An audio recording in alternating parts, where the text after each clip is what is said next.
Okay, this is part one of the Kyosho Rampage Pro electric conversion build series.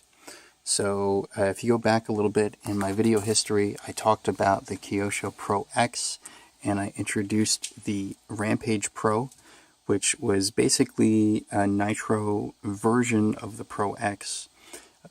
And because with Nitro cars, the way the layout is, if you converted a Nitro car to electric, you end up with a mid-motor car. So this is basically this build series is designed to result in a mid-motor electric vintage Kyosho buggy. That's the whole idea. So this nice, pretty blue chassis here is the Rampage Pro chassis. It's also the same chassis used for the Outlaw Rampage Pro, which is their Nitro truck, which is the Nitro version of the Pro XRT. Okay, and this entire front end here, you can pull straight off of a Pro X and just plop it right into the chassis. It's a direct port. So steering rack, the kick-up plate, the bulkhead, everything. If you wanted to, let's see, how do I want to do this? So the kick-up plate itself is specific to the buggy models, the Pro X and the Rampage Pro. The Pro XRT and the Outlaw Rampage Pro, the truck models, although they use the same chassis, they use a different molded kick-up plate that moves the bulkhead a little bit further forward, so you get a longer wheelbase.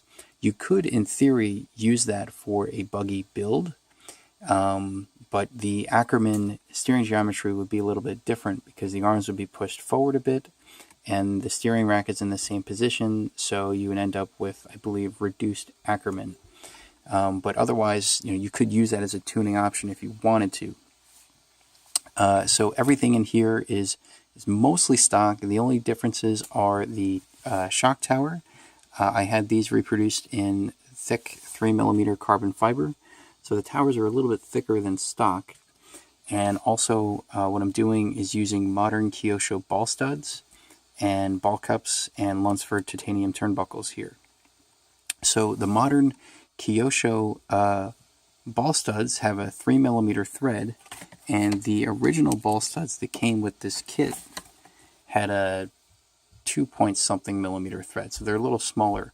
So when you thread these ball studs in, be careful not to result in any stress fractures along the surrounding material here. You might be well served by first pre-tapping these holes, like for here and for the steering knuckles and so forth, just to make sure that you don't crack any plastic when you thread what's basically a thicker thread than this original thread through the plastic. Also, the ball studs themselves have a larger diameter. They're 4.8mm diameter, and the older ball studs had I think 4.5mm or some smaller diameter than that. So that means you cannot use the older original ball cups. And what it also means is if you're going to use these modern ball studs and modern Kyosho ball cups, you do have to use a different turnbuckle length. And the reason is because the modern Kyosho ball cups don't thread all the way out to the head. They thread to some sort of distance away from the head.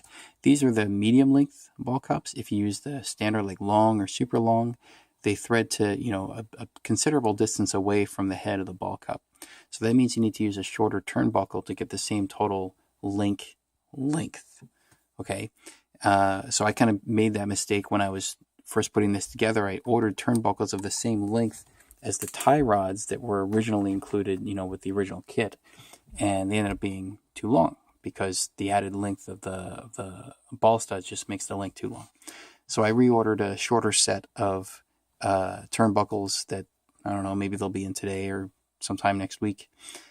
So these were originally, I think, 42mm, and I'm trying to drop down to a 35mm length to buy me a little bit more headroom to get the right length of these links here.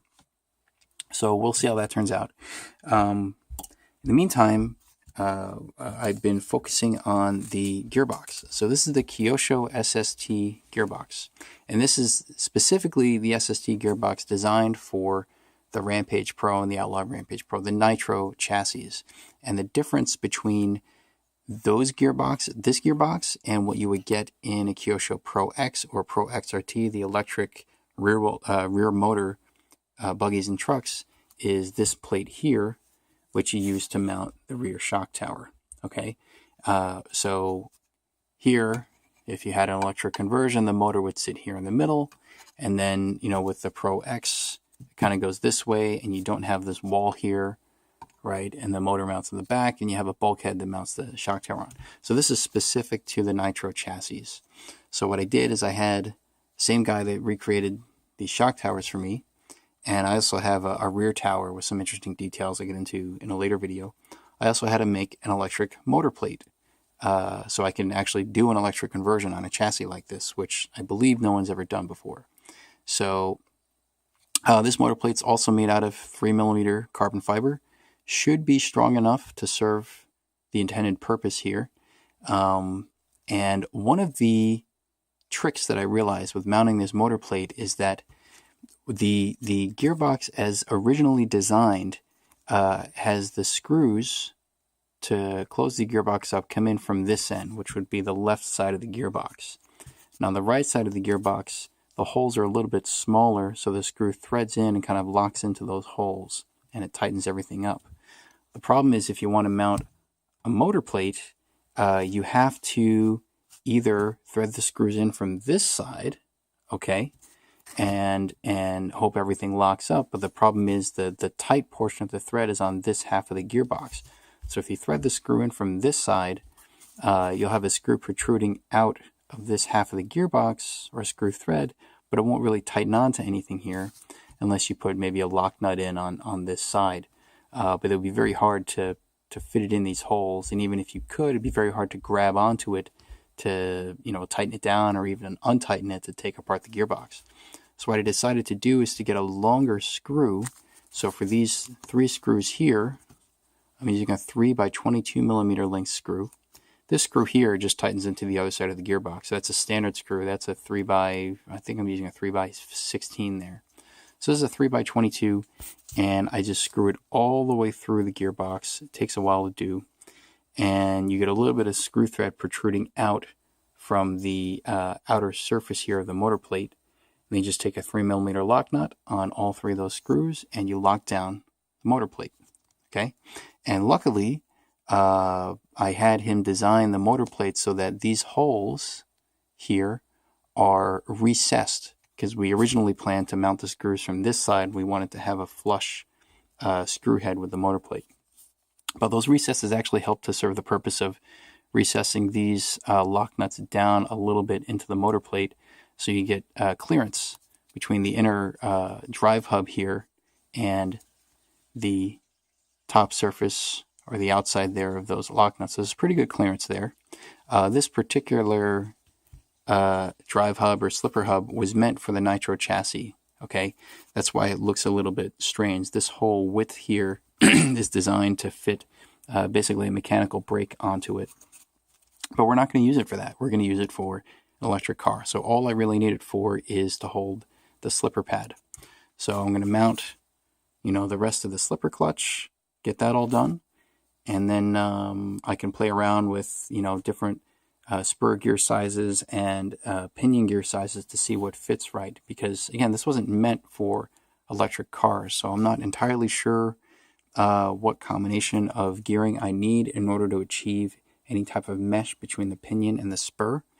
If you go back and look at my RC10 GTE conversion series, I ran into a similar problem where, even though the motor plate itself allowed me a lot of tunability in the movement of the motor, there was only a finite combination of pinion sizes and spur gear sizes that I could actually use to have the motor fit where it needs to fit and to have good gear mesh. Okay, so I have to do the same thing here on the Kyosho chassis. But here it is.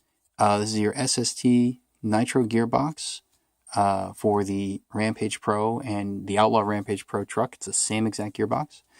And I'm going to mount this on. I'm going to, try to finish the build here, and I'll make more videos. So, in the meantime, thanks for watching.